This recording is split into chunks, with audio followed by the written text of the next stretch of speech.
Monsieur le Président, la Commission canadienne du blé a été créée dans l'esprit de solidarité et de protection de ses membres qui dure depuis plus de 70 ans et qui jouit encore aujourd'hui d'un appui indéfectible des agriculteurs qui en sont membres.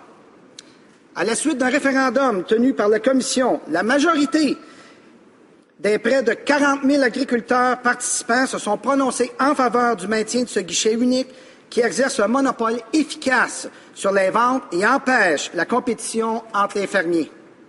Autrement dit, Monsieur le Président, la Commission unit les agriculteurs de l'Ouest canadien alors que le projet de loi du gouvernement cherche à détruire ces liens et diviser le monde agricole des prairies. Il s'agit là d'une autre démonstration flagrante de l'attitude régressive qui teinte l'ensemble des politiques mises de l'avant par ce gouvernement. Le Front uni, créé par la Commission qui opère indépendamment des fonds publics, assure aux agriculteurs des prairies une tranquillité d'esprit et une stabilité financière qui serait impossible sans cette institution. Nos agriculteurs qui travaillent sans relâche pour fournir aux Canadiens des produits de qualité ne devraient pas avoir à subir davantage de stress financier tel que veut leur imposer le gouvernement conservateur.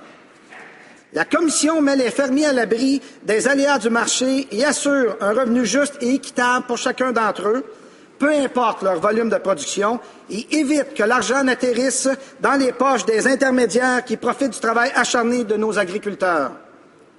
Sur le marché international, les chances que le prix des céréales diminue sont très faibles.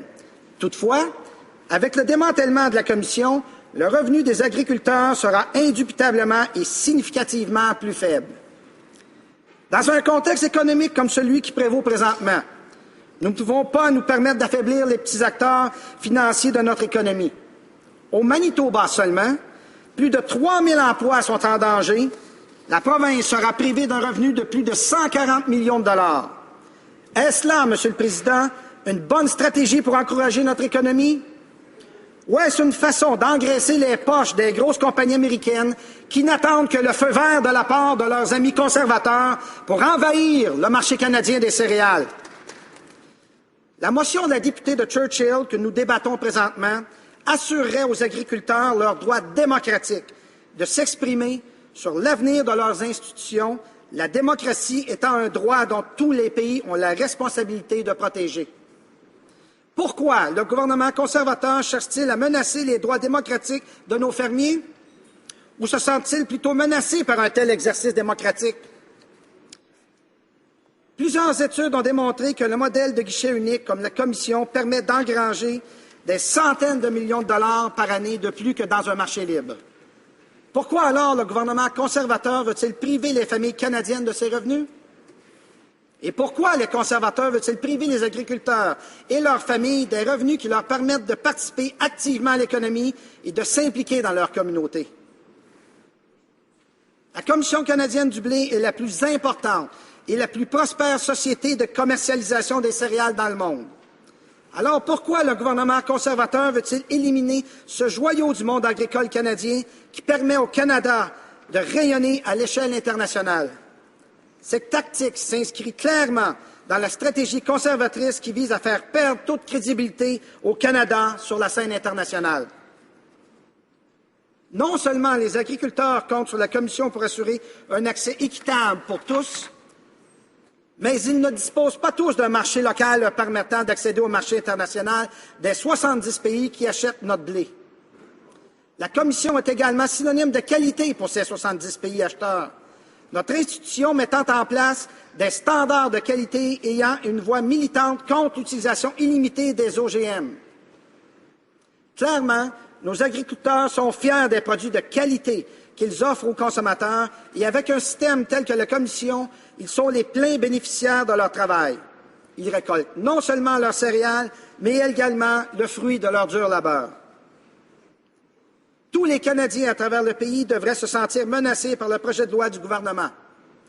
80 du blé vendu au Canada provient de ce guichet unique, donc des prairies de l'Ouest canadien.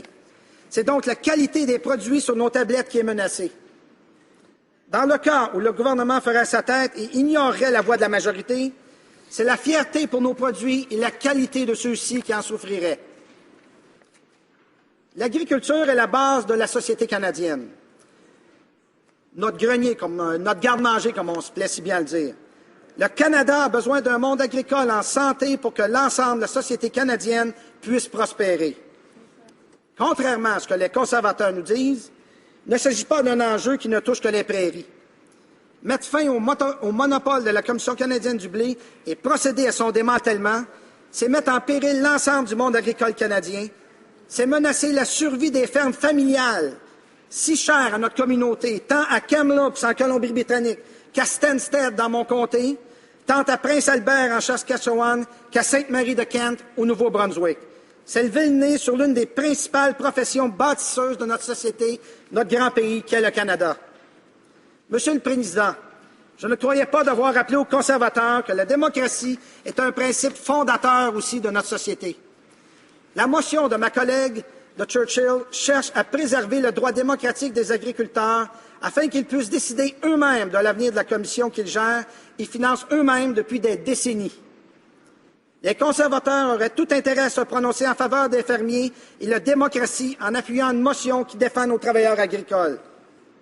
Monsieur le Président, alors que les conservateurs se posent en champions de la non-intervention étatique, alors que le gouvernement refuse d'intervenir dans la création d'emplois, la création véritable d'emplois stables, comment celui-ci justifie-t-il son intervention là où elle n'a pas été sollicitée et elle n'a pas à intervenir? La Commission canadienne du blé est gérée et financée par les agriculteurs. Le gouvernement et les contribuables ne financent pas les activités de cette institution. Avec ce projet de loi, les conservateurs ne défendent aucunement les intérêts de nos fermiers. Encore une fois, les conservateurs sont complètement déconnectés de la réalité des Canadiens et vont à l'encontre de leur volonté et de leurs valeurs. Monsieur le Président, le ministre de l'Agriculture justifie son projet de loi par le libre marché. Le marché canadien du blé est présentement libre de l'emprise des grandes corporations américaines qui sont si proches des conservateurs. Les agriculteurs sont actuellement libres du stress financier que leur imposera le démantèlement de la Commission. Le marché des céréales des prairies est libre de l'attitude régressive des conservateurs. Le premier ministre et le ministre de l'Agriculture devront plutôt assurer aux agriculteurs la liberté de leurs opinions et mettre de côté ce projet de loi. Monsieur le Président, les conservateurs nous répètent qu'ils ont obtenu le mandat pour ce démantèlement lors des dernières élections générales.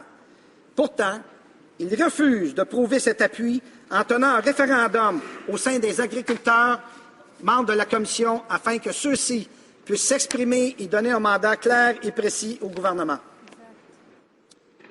Si les conservateurs sont si convaincus de l'appui des agriculteurs dans leur démarche, ils n'hésiteront pas à appuyer la motion de la députée de Churchill qui ne veut que donner le droit démocratique à nos agriculteurs de s'exprimer sur l'avenir de leurs outils de gestion.